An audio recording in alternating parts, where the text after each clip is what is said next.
Welcome to the How to Heart Show, helping men reconnect to the heart and empower others as the leaders they were born to be.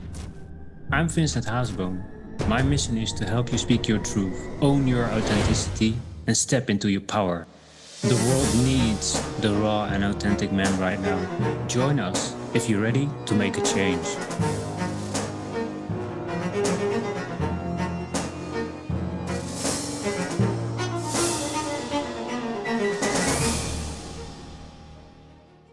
Hey, what's up, Lines? Welcome to the How to Heart Show. This topic is going to be about pornography, and there's a lot of taboo on it. There's also a destructive side to it. So I brought a really amazing expert on this topic, Joshua Shea. Welcome to the show. I'm really excited to talk about this topic because it's, like I said, a really destructive path to go into, and it's really hard to get out. And I've been struggled like almost my entire life with pornography. I thought I had a way out, but then I was sucked right back in. So yeah, I'm really curious about your story and who you are and how you became an expert on pornography still. So welcome, Joshua. Thank you so much for having me, Vincent. I appreciate it. Yeah, you're welcome. So just tell yourself in a short version, who are you, what are you doing, and why did you accept to be here for the interview? Well, my name is Joshua Shea. As you mentioned, I now am a full-time pornography addiction and betrayal trauma coach, helping people get over the addiction and also helping their partners who go through a very difficult time. And I became this ultimately because I was a porn addict myself, no other way around it. I was a porn addict for 24 years. I became a porn addict at 12 years old. I'm very textbook when it comes to how you become a porn addict. I had both sexual abuse when I was young at the hands of a babysitter. I had some mental abuse later on at the hands of my grandmother. Both of these things I know absolutely contributed to it. And when I finally and I hid my porn addiction for my life pretty much. When that and my alcoholism, which I also battled with, finally came to a head when I was in my mid 30s, I had to I had to face the fact that I could not continue living like this. I was not going to be able to maintain a family life. I was not going to be able to be a quality father. It just became very obvious and it was put to me very clearly by my wife, by my family, by my friends, by coworkers, by people who co-owned a company with me that it was time for me to shape my act up or I was not going to be part of their lives anymore. It was a true old-fashioned intervention, and I took it seriously. And that was 9 years ago. I went to rehab for alcoholism. I went to rehab for sex and porn addiction. And as somebody who was a journalist and a writer for many years of my life, when I was trying to research the topic, when I was trying to learn more about it, I went to bookstore. I went on to Amazon, and there were so few books about porn addiction, I decided to write one. After I wrote my first book, I had so many mothers and wives and girlfriends write to me and be like, okay, you've fixed yourself, which it's not true. Many other people helped, but you fixed yourself. How do I fix my boyfriend? How do I fix my son? How do I fix my husband? And so I started to continue to write, and it just sort of snowballed. I started doing public speaking about the topic. Then the pandemic hit and public speaking shut down, and I started to do coaching. And I've been doing coaching now for almost 3 years. I spend probably two-thirds of my time now on coaching, and the other third of my time doing stuff like this, trying to educate as many people as I can. Well, first of all, Joshua, thank you so much for sharing. You're being vulnerable and yeah, being showing that part of side of you because I know what it's like to be in the dark and knowing that you want to do it and just these urges and you don't know how to deal with it. And for me, it was the same when I got this wake up call that I need to change. I wanted to change, but for me, it was also so hard to quit. So how was it for you? Was it for you also like a hard road, or did you have a, like an easy road, or how was it for you? I quit pornography and alcohol on the same day, cold turkey, Oh wow. um, because I knew that was the only way I could quit both of these things that I desperately needed to quit. Um, and it was difficult to get rid of the two things. I was an alcoholic 22 years. I was a porn addict 24 years.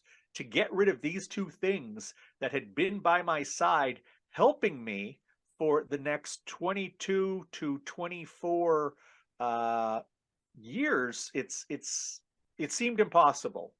But thankfully, I was working with professionals. I was in inpatient rehab. I didn't have access to the stuff, and they helped me realize what my addictions truly were about.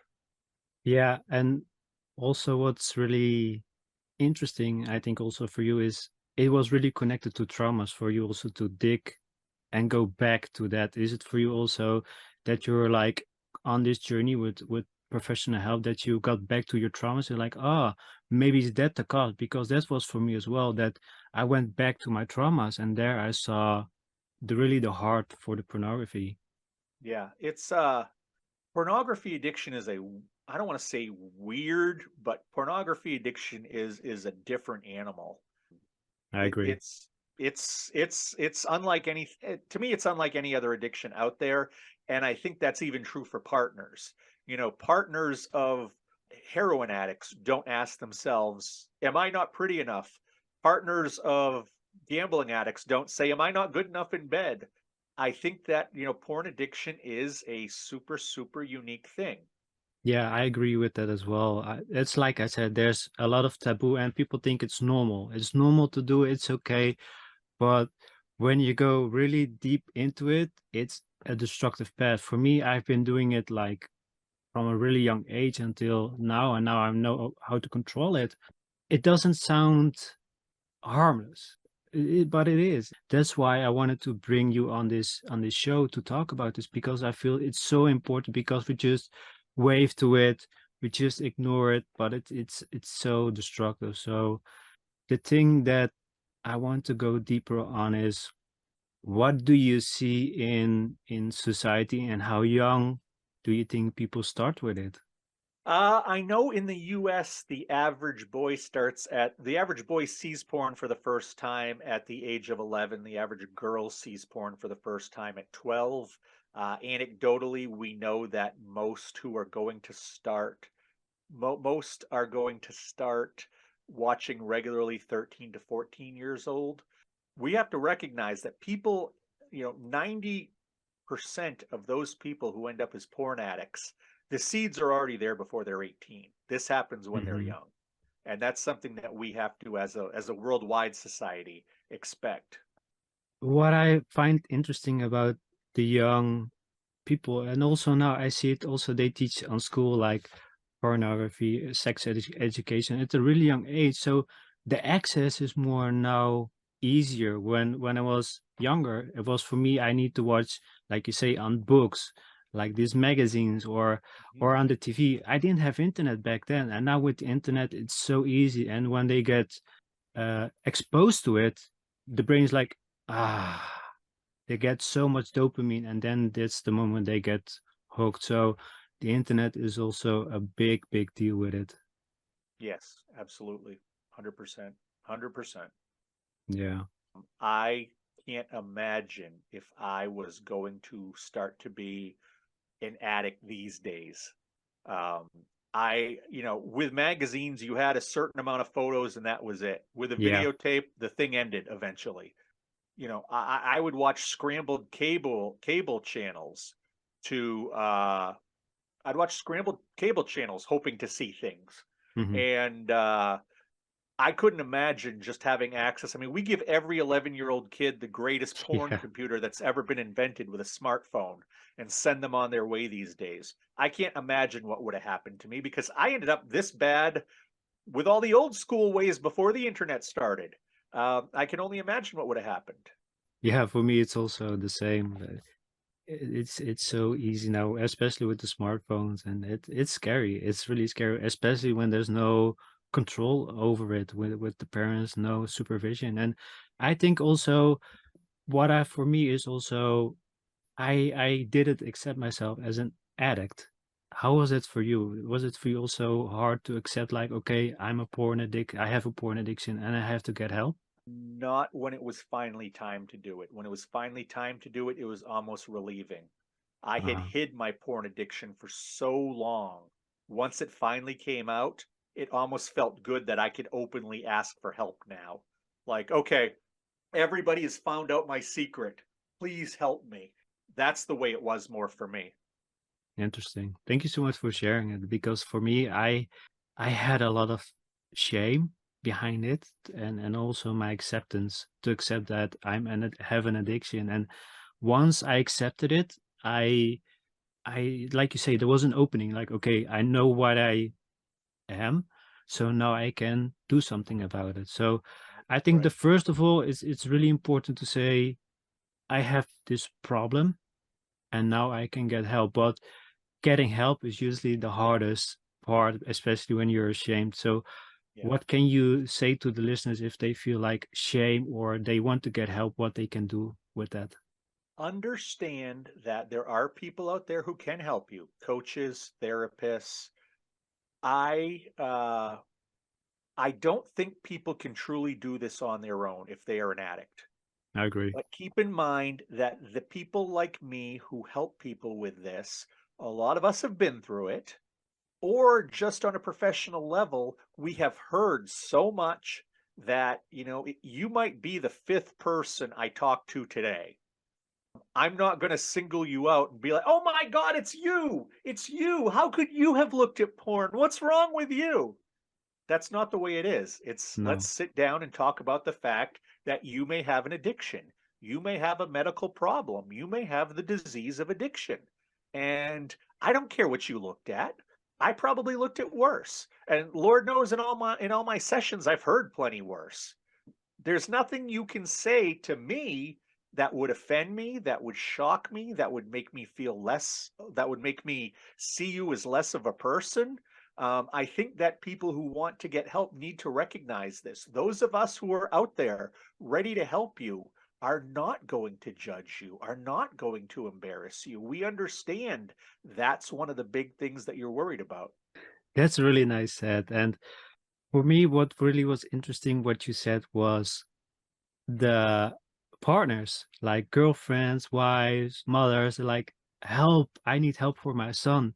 Because for me, maybe my parents knew, but they never told me like, hey, Vincent, you need help with something or you need help with this. And for me, I just kept on going because I thought there was nothing wrong with me. I was just watching porn and I had my fix and I felt miserable afterwards, but I kept on doing it and nobody asked me. So that's really interesting that this came out. I was really surprised that you told me that.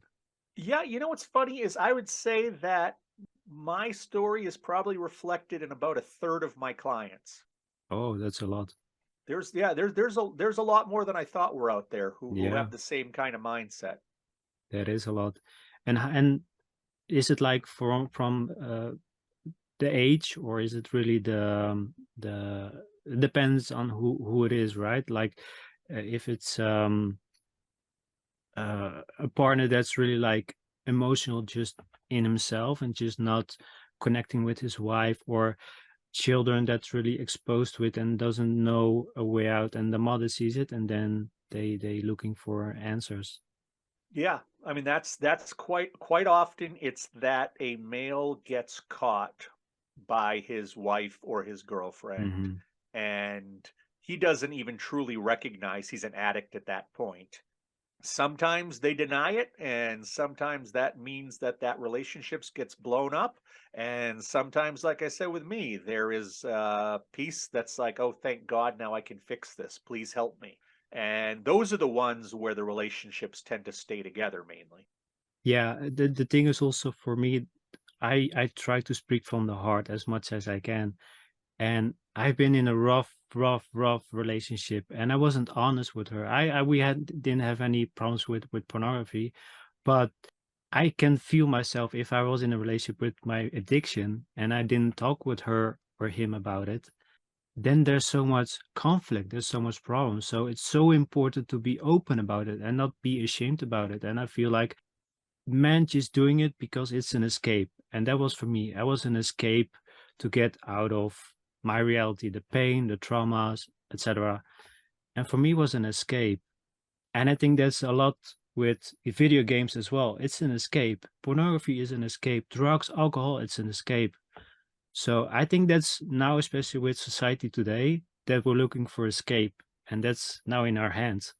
Well, what we're also seeing, and the statistics show that people who are chemical addicts, like drugs, alcohol, cigarettes, marijuana, these people who are chemical addicts are really doing it just for that escape, just for that numbness.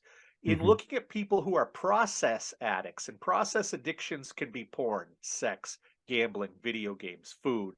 These things people express that they use often to give themselves a false sense of control or a false sense of power.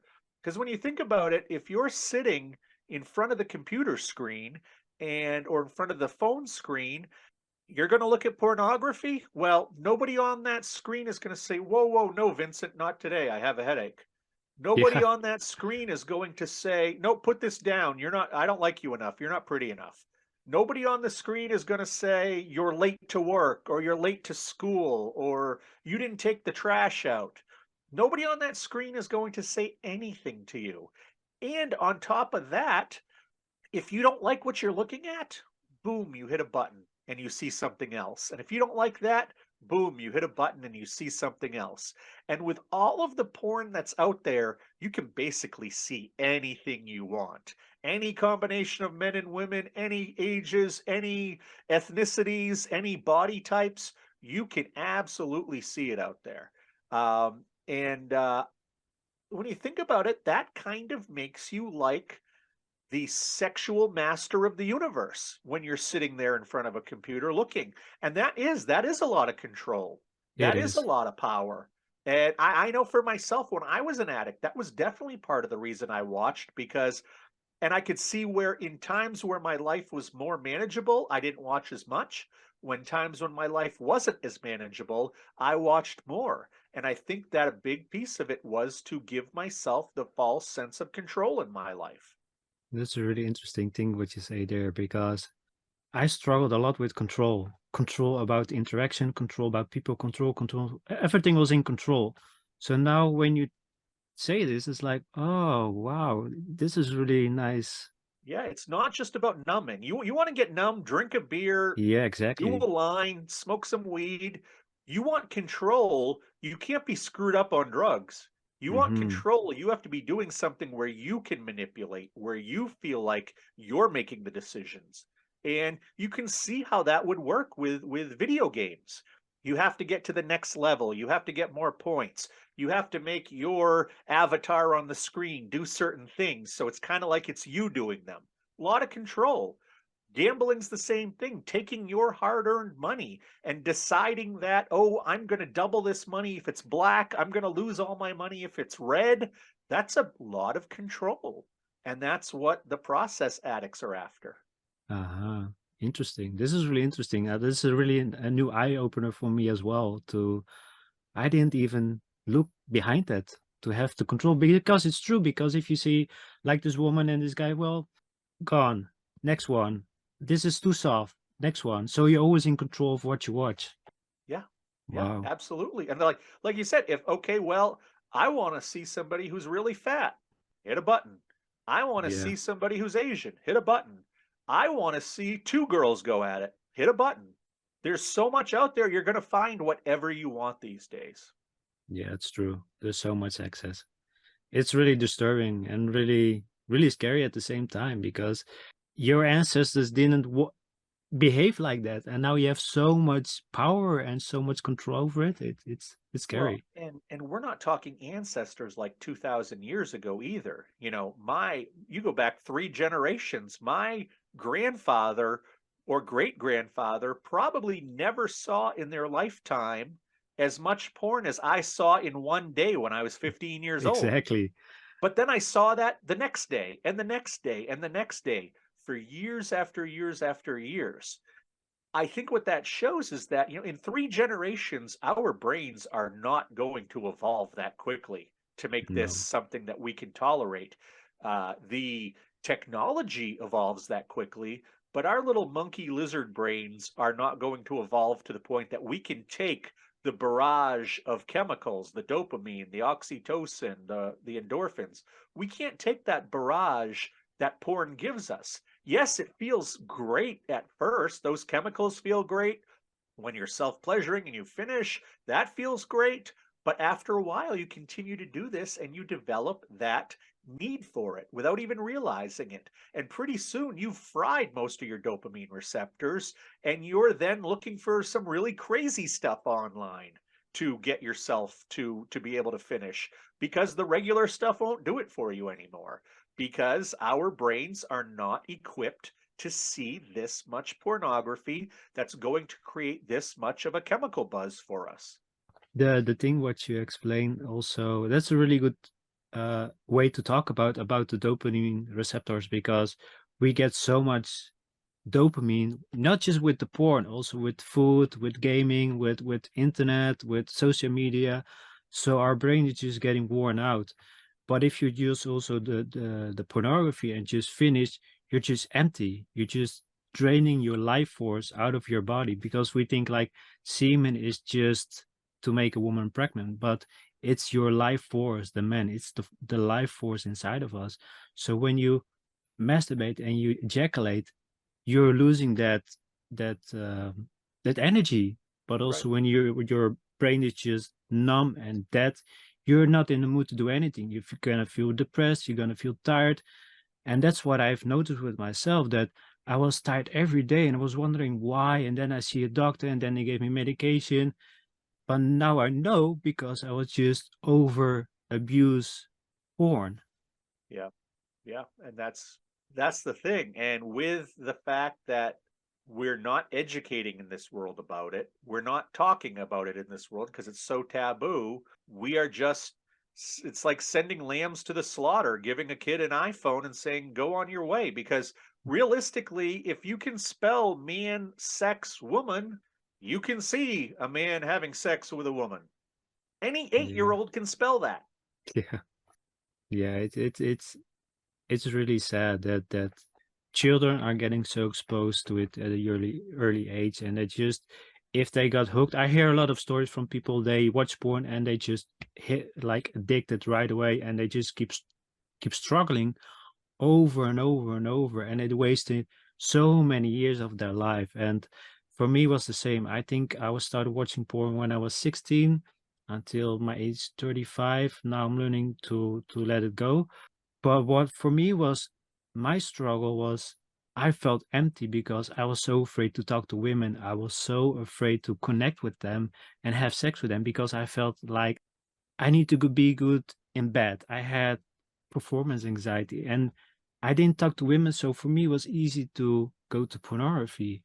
And I think today it's still the same. Men are scared to talk with women, or the expectations are too high. And when they talk with the women and they get rejected, there's like, okay, there's something wrong with me. The porn is safer, so I go back there. So I have a question about that for you. Do you see really that also in your studies as well, with men go to porn because they are afraid of talk to women? Yeah, a lot of teenage boys, especially who discover pornography. It's why should I, if they're 15, 16 years old, why should I stress about trying to talk to a girl in my class when I can just go home and see grown naked women online doing anything I want them to, Yeah, it's and I true. don't have to have a conversation with them. You see a lot of these guys in groups like NoFap or these red pill groups or these incel groups who they blame women, not themselves. That they'll say silly stuff like, these women out here these days, all they want is a guy with a good body, who's handsome, who makes good money. They don't give guys like me a chance. And it's like, okay, what?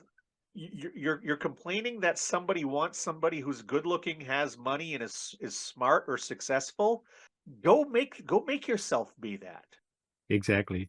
And you see these guys who just, I think, are so scared of women or so scared of life that they blame the women and then spend the time watching porn.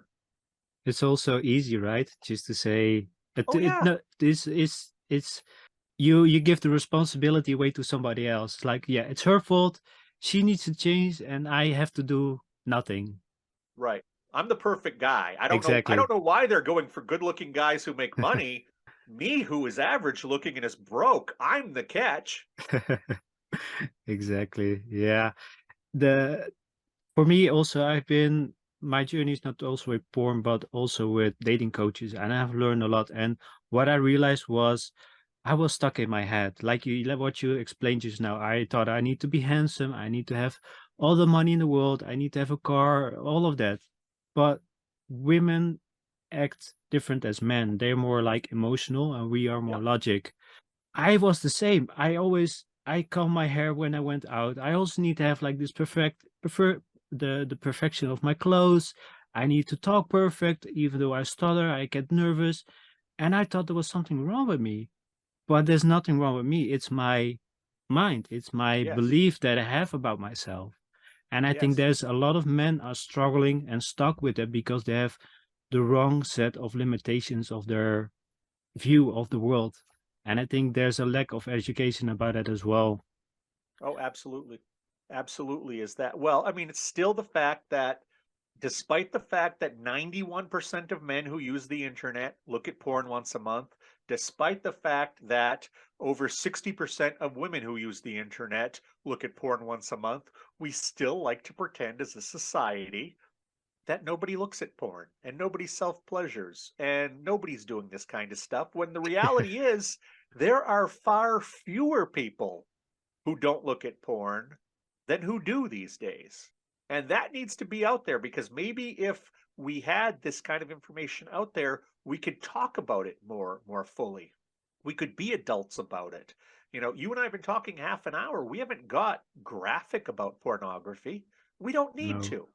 We can talk about pornography without being graphic about the content. Yeah, Joshua, I really agree with that. And that's the thing. It needs to be talked about. We don't have to go super deep because it's porn. What is there so sophisticated to talk about? It's we need to understand what can cause a problem and how you get stop and how you can change your life because it can just suck the life out of you. Yeah. And what I want to ask the question is, what was for you the most shocking results that you did in your research? And you said like, okay, now I need to do something about it. Now it's the time for me to write this book and shine the light on it. When I saw a statistic back in 2017 from an organization called the Barna Group, they surveyed men who were 18 to 30. At that point, that basically was people who grew up not knowing a world before the internet. And this group of 18 to 30-year-old men, nearly 33% said they had a problem with pornography, said that they were developing addiction, or said that they already had a full-blown addiction to pornography. That was 1 out of 3 men from 18 to 30. We are Okay. going to have a crazily sexually unhealthy society if we continue to go down this road, if these numbers keep rising. And unfortunately, there's a big divide right now. It's you have the people who were raised before the internet. They're the ones in power, they're the ones in government, they're the ones who decide the budgets for research, they're the ones who decide the public health issues. And then you've got all these people who are now under 40, maybe under 35, who don't remember a world before the internet, who OnlyFans is a very common thing and part of their everyday life. And they can name 10 porn sites even if they don't go to them because it's just part of the younger culture these days. And I think that's where the big divide is. The people with true control in this world who could do something about this problem grew up before high-speed internet. So they don't even understand the problem. Ask somebody who's 55 years old what OnlyFans is. They'll look at you like you're crazy. Yet for a 25-year-old, they can probably name 5 people who are using it that they know. It's crazy because I also talked with a guy when I was on vacation, and I also talked about pornography and all of that, and he said most of my friends, they remember, or they try to remember all the porn actresses, their names. I was like, what? Why? Why is this so important for them to remember the porn actresses, their names? And it just like was like, no, I have to do something about this. This is ridiculous. It's crazy that people are so caught with the names, with the videos. I need to, like you say, like I need to watch this because then I don't feel complete. And it's usually also the fantasy. I think like man, for me, is also like I really want to have like sex with two women just to know what it's like. And I think a lot of men go on the internet just to fantasize what it's like Yeah. to have that in their own life. Yeah, I think you're absolutely right. But what a lot of these men don't recognize, these men go on the internet and watch this kind of stuff. But if you look at the statistics of the amount of women who actually allow three ways to happen in their life, if you look at the amount of statistics of women who allow certain exotic things like anal sex to happen in their life, it's very rare in real life. Yeah, Yet you watch a porn and you think that every woman wants to do this I agree. willingly and happily, and that's just not the way reality is. And that's the thing, is that especially for these younger people who can now watch porn nonstop on their phones, what are the messages? What are they learning? What do they think sex really is? Those of us who are older and who have been in healthy sexual relationships, we know that porn is not a reality show. We know that porn is not a documentary. Yet, how is someone who's 13 years old supposed to know that? I agree. And especially with the kids, they think that's sex. They think this is how it's meant to Yeah. be, that women like what they see on porn. And they're gonna try it with girls on school, like maybe she's gonna into that, or maybe she like this.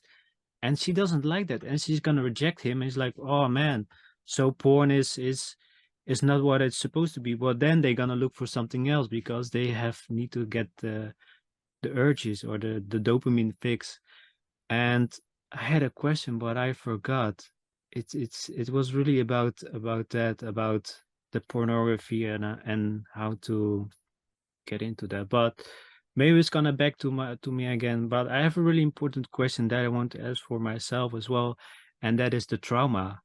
Because I had to go deep inside my trauma, and there I found the key. But I had so many problems to stop, and I told myself, now I need to stop. Now it's time for me to stop and quit. But then I went back. So my question is to you, how do you prevent going back? Because that was my downfall every single time, going back knowing that I didn't want to watch. Um, I think that you have to know your personality type. I think that you have to understand how do you keep other unhealthy things away from you that perhaps are tempting? How do you not go get that second piece of cake? How do you not stay up till 4 a.m. because you want to watch TV? How do you live a healthy life? And I think what you have to do is take a look at your behaviors when it comes to your use of pornography, when it comes to your self pleasuring. When are you using? Where are you why are you using? Is it only on days that you're having a bad day, or your boss or your teacher said something to you, or you're sad? One of the things I do with many of my clients initially is that I tell them, I don't want you to change your behavior all that much right now. For the next week or two, I just want you to write down every time you use, because we need to find some patterns here that we can go after. And if it turns out that you are always looking right before you go to bed because you start with TikTok, well, we need to make sure that you don't go to bed and look at TikTok.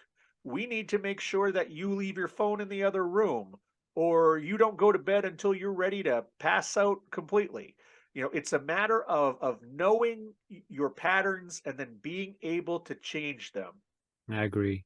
That's absolutely true. It's changing your habit, and then you're gonna change your neural links in the brain, and it's gonna make other connections in the brain, and then you're gonna do something else. So that's really, yeah, a really fascinating topic to also to continue on.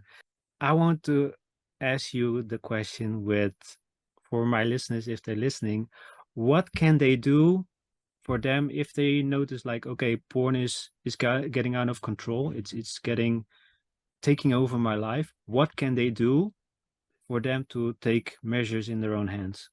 Well, you can try to cut back yourself, and I think many people can cut back themselves if they're not into full blown addiction yet. I think they can see, okay, I need to watch less of this. I need to be around people more. But I think it comes down to if you think you have a problem, you go see somebody or you talk to somebody who knows more about it. If you think that you've got a cracked tooth, you go see the dentist. If your hair is all unruly and doesn't look good, you go see the barber. If you believe that you have problems with pornography, if you believe you may have some trauma that's caused pornography, you go see a therapist or a coach. And I'll tell you, Vincent, probably 1 out of 8 guys who come to me, I have to tell them, you're not a porn addict. I appreciate the fact that you worried about it, but you don't fall into the symptoms. Maybe something else is going on, but you're not a porn addict. And that's also tough to tell the partners because there are times where a woman will so want to believe that her partner has a problem that's medical, that's mental, that it's not rejecting her. It's not that he's rejecting me, it's that he's sick with the porn. Well, it may turn out he's not sick with the porn, and then I have to tell her, I'm sorry, he's not an addict. Just because you caught him looking twice this year does not mean he's an addict. Maybe he's just a butthead. Maybe he's just a piece of crap. Maybe you don't have a good boyfriend picker. It doesn't always have to be addiction. There are other things going on, and I think sometimes, yeah, it is. Sometimes it is a matter of somebody isn't an addict. They're just using pornography against their partner's wishes. And a lot of times that's when people will start to ask themselves if they have a problem. If you wonder if you have a problem, go find somebody who can answer that for you. There's nothing to add here. I really enjoyed this amazing talk with you, Joshua. It's I had some interesting pickups also for me also to go back, and I think also you need to go back to yourself, have that mirror and say, what do I need? Is it my trauma? Is it something that happened? And it's like you said, if you have watched porn, it doesn't mean you're addicted. It can also be because you enjoy watching porn. But if you are control over it instead of controlling you, then I don't think there's really a big issue. But if it's taking control of you, yeah, then you need to do something about it. Absolutely. And yes, there are far more people who don't have a problem than do. But I just think that in today's society, everybody needs to know and everybody needs to learn that it can become an issue if they're not careful. True. And it all starts with yourself. If you that's it. Just like you said, you can blame this your woman, you can blame your girlfriend, you can blame your boss. It starts with you. Why do you watch porn? Why do you have the urge to watch it? And if you go back to it and go to the roots, and then like you said, you're gonna cut it off, you're gonna change your habit, it's gonna devolve. It was for me too. I didn't have any purpose. I was just numbing myself, but now I'm doing this podcast. I'm working on myself. I go to the gym. I don't need porn. It changes. I'm getting healthy habits into my life. So the urges to go to porn is less. And I think that's really important for men to understand that if you want to get rid of porn, you have to change your habits, and then you're gonna not Absolutely. need any more porn. Absolutely. 100%. It's anybody. I understand the draw of addiction. I understand how hard it is to defeat addiction, but anybody can if they want it bad enough. True. Awesome. So Joshua, thank you so much for this amazing interview. I really enjoyed this talk. And how can they follow you, and how can they search your work? You can go to my website, which is the letter P and then Addict Recovery. So that's paddictrecovery.com. Or you can find me on social media, Instagram. My name is P Addict Recovery. And on TikTok, my name is That Corn Coach. Thank you. Thank you so much for sharing. And also, I will put your descriptions in the, what's it called? Show notes. The show notes. Exactly. Thank you so much. I'm No gonna problem. put all your information there so people they are connected to it or resonate, they can look you up and contact you, because this is really important. And I just want men to have a healthy, happy life with their partner, with a girlfriend, or being single, and not go to pornography as an escape, because it can take away your life, and time is precious. It's short. Life is short, Very. and it's good for you to know and what you can do about it. So Joshua, thank you so much for being here. Thank you so much for your time. And yeah, hopefully we can do another session, because I really enjoyed this talk. I hope so. Thank you for inviting me, Vincent. You're welcome. Thank you so much. Hey Lions, thank you for listening. Glad to have you on our journey to the authentic self. Want to learn more to embrace your potential? I invite you to keep listening. Do me a favor and smash the like and subscribe buttons, as this helps the show reach more listeners who need to hear these messages. See you next time.